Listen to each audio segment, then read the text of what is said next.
Année de grâce 2007.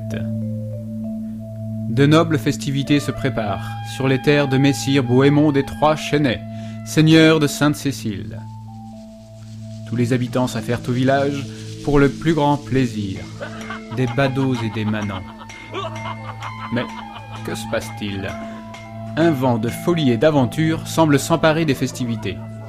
Manants, nobles seigneurs, fiers destriers et forgerons s'entrecroisent dans un village, pas comme les autres.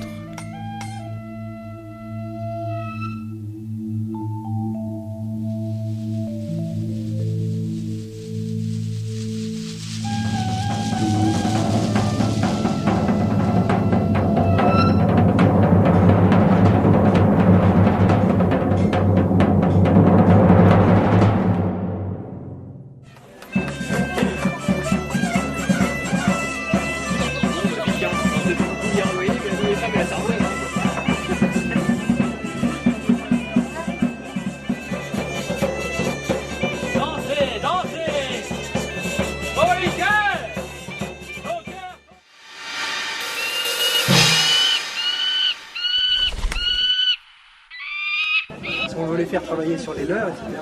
Mais uniquement des oiseaux de vol. Et quand on travaille au leurre, hein.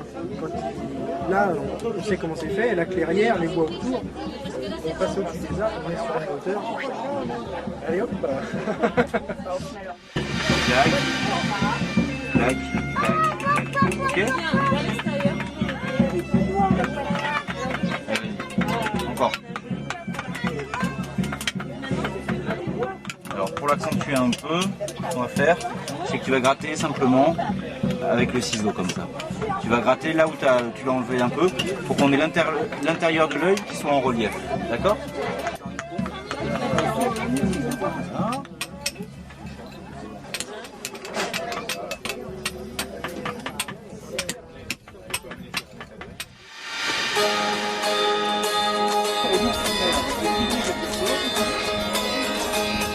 Ça s'appelle un dulcimer de fiançailles. De fiançailles. Et l'idée, c'était que l'épinette même était clouée sur la table de la cuisine pour pouvoir en jouer en permanence. Quand on la pose l'épinette sur la table, automatiquement, ça prend une résonance formidable.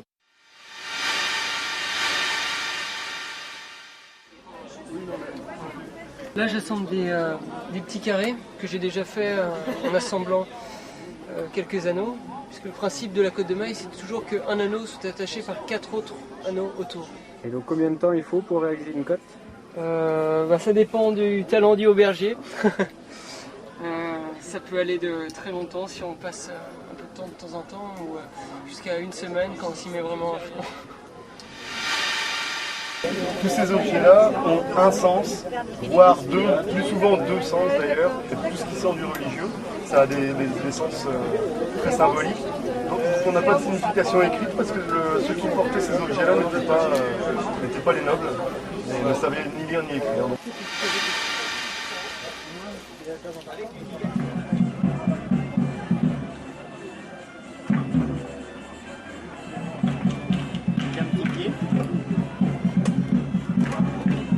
Du bas du four qui se situe à peu près au niveau de la dalle que vous avez ici jusqu'en haut, les pièces sont empilées les unes sur les autres. C'est ce qu'on appelle une charge en tas.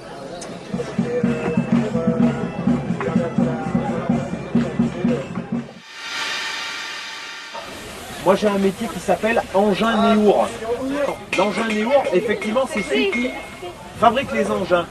L'engin néour, ça me fait penser à rien comme mot si on le prononce un peu vite. Ingénieur aujourd'hui. Vous avez jamais entendu ce mot? Bon, et ben voilà. Le mot engin néour du Moyen-Âge, ça a donné ingénieur. Donc le fabricant d'engins, il construit des bébêtes comme ça. Bah oui, parce que là, du coup, moi je serais bien handicapé là pour monter ça avec une main quoi.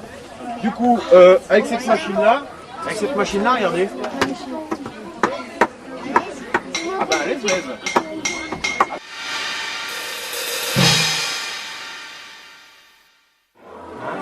Et on utilisait quoi comme support? Du calque. Je crois que ça existait au Moyen-Âge, le calque.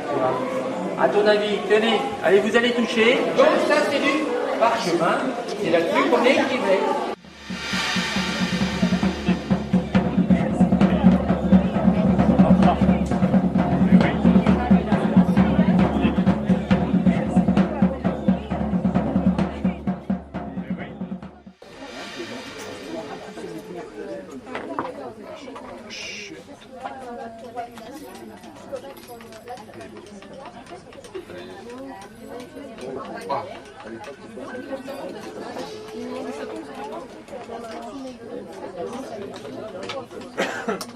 Ça va, Mathilde?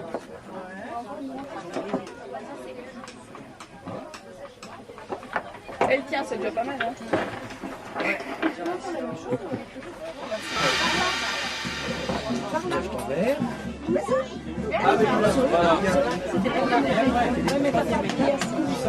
Mets-toi là. Le mettre dans un coup. Non. Mets-toi là. Tiens-le bien droit. Tiens, c'est prêt? Oui, mais il n'est pas. Là, vas-y. Appuie. Là, t'as entendu? Oui. Voilà. Tu te poses là au milieu.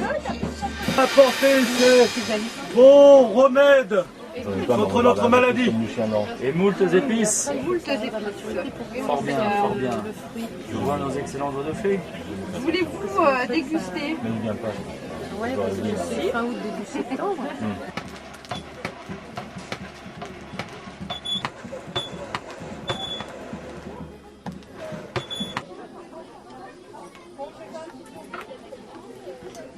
Le village médiéval autour de la chapelle Sainte-Cécile est un transport direct au XIIe siècle. Les jeux, les apprentissages et les spectacles n'en finissent plus pour le plus grand plaisir de tous les spectateurs.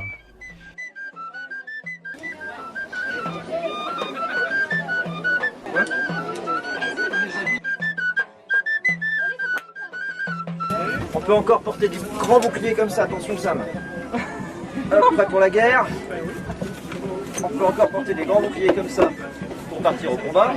Alors il est un peu grand pour toi, mais bon, c'est une question d'échelle.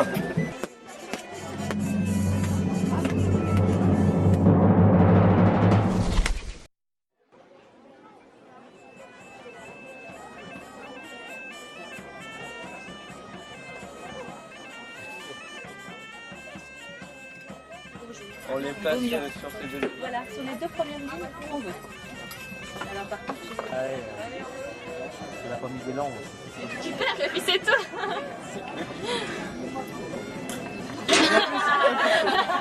Un gage.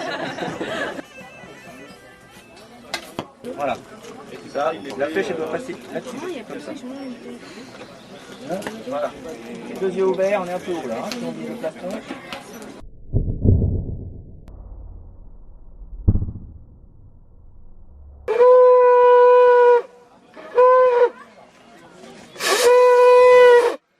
Bien trébuché. 1, 2, 3, trébuca. On a eu le puits. On a eu le puits.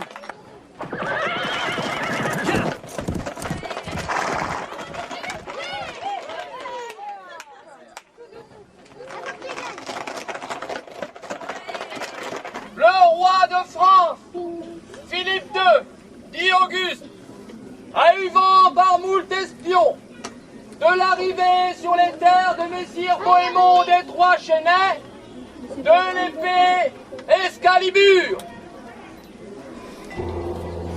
Le roi de France a envoyé son bailli, Jean de la Motte, qu'on accueille le bailli Jean de la Motte.